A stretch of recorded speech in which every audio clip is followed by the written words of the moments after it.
नमस्कार, स्वागत है आपका पीटीएन न्यूज़ में और मैं हूं आपके साथ अनुराधा। बिहार में उपचुनाव का ऐलान हो चुका है और इस बार भी 3 सीट इंडिया गठबंधन के पास है और 1 सीट जीतन राम मांझी को मिली है। लेकिन चुनाव में इस बार प्रशांत किशोर भी उतरने वाले हैं। तो इस मुद्दे पे बातचीत करने के लिए हमारे साथ हैं हमारे वरिष्ठ पत्रकार श्रीकांत प्रत्युष। तो सर, आपको क्या लगता है कि इस बार प्रशांत किशोर कड़ी टक्कर दे पाएंगे या उनको सीट मिलेगी या नहीं? देखिए, 4 विधानसभा सीटों के लिए उपचुनाव हो रहा है।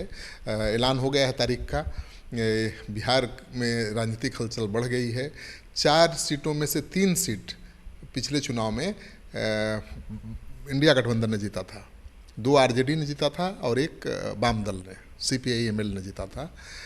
अब चौथी सीट जीतन राम मांझी की थी, जो सांसद बन गए हैं, तो वहाँ भी चुनाव हो रहा है।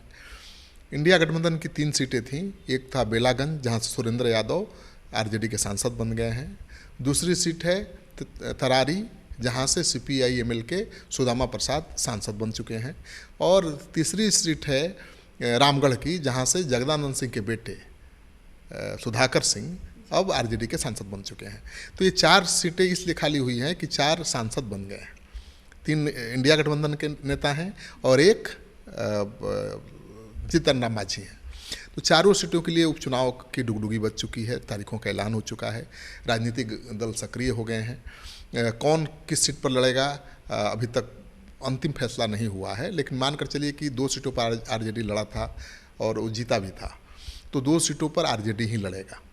1 सीट पर वाम दल का था, CPI-ML का था, वहाँ से CPI-ML का कहीं कोई उम्मीदवार लड़ेगा तरारी से, और जीतन राम मांझी के परिवार से कोई लड़ेगा गया से। तो अब देखना यह है कि कौन जीतेगा, क्योंकि तेजस्वी यादव ने या इंडिया गठबंधन ने 3 सीटों पर बीजेपी को हरा दिया था पिछले विधानसभा चुनाव में।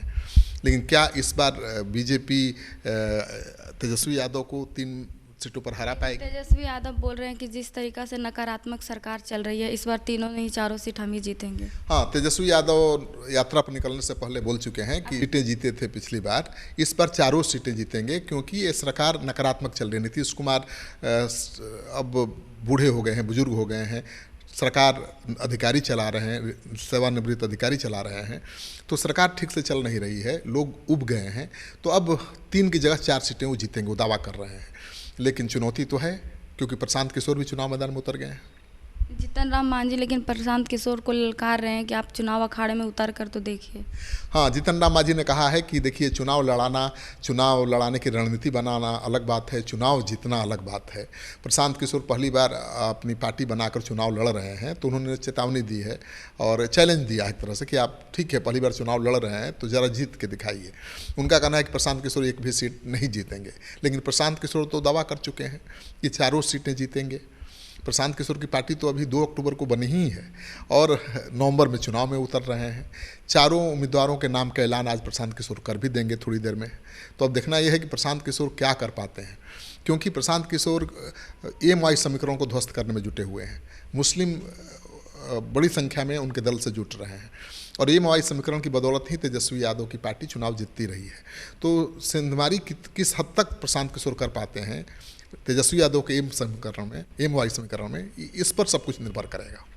प्रशांत किशोर तो दूसरों को चुनाव जिताते रहे हैं, तो आपको नहीं लगता है कि इस बार प्रशांत किशोर सबको टक्कर दे देंगे? देखिए, प्रशांत किशोर को हल्के से नहीं ले सकते हैं, क्योंकि प्रशांत किशोर राजनीति के माहिर खिलाड़ी हैं, चुनावी रणनीतिकार हैं। बड़े बड़े दलों के लिए उन्होंने काम किया है और जिताया भी है चुनाव। बीजेपी के लिए भी काम किया है, कांग्रेस के लिए भी काम किया है, ममता बनर्जी के लिए भी काम किया है, जगन रेड्डी के लिए भी काम किया है, चंद्रबाबू नायडू के लिए भी काम किया है, नीतीश कुमार और लालू यादव के लिए भी काम किया है। तो उन्होंने तो सबके लिए काम किया है और सबको सफलता दिलाई है चुनाव में। इस बार अब खुद दल बनाकर चुनाव मैदान में उतर रहे हैं, तो उनको हल्के में नहीं लिया जा सकता है। वो कुछ गुल खिला सकते हैं, कोई बड़ी करमात दिखा सकते हैं, लेकिन प्रशांत किशोर के लिए अग्नि परीक्षा है, क्योंकि विधानसभा चुनाव 2025 में होना है।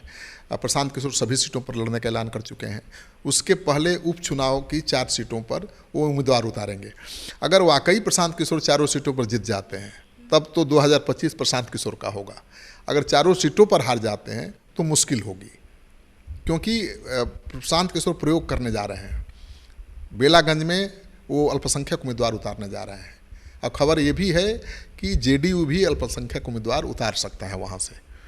तो तेजस्वी यादव के एम-वाई समीकरणों को ध्वस्त करने के लिए प्रशांत किशोर ने भी तैयारी कर ली है, जेडीयू ने भी तैयारी कर ली है। अब देखना यह है कि जो मुस्लिम समुदाय है, समाज है, वो किसका साथ देता है। प्रशांत किशोर का देता है, इंडिया का तो देगा नहीं, प्रशांत किशोर का साथ देता है या फिर महागठबंधन का साथ देता है, तेजस्वी यादव का साथ देता है।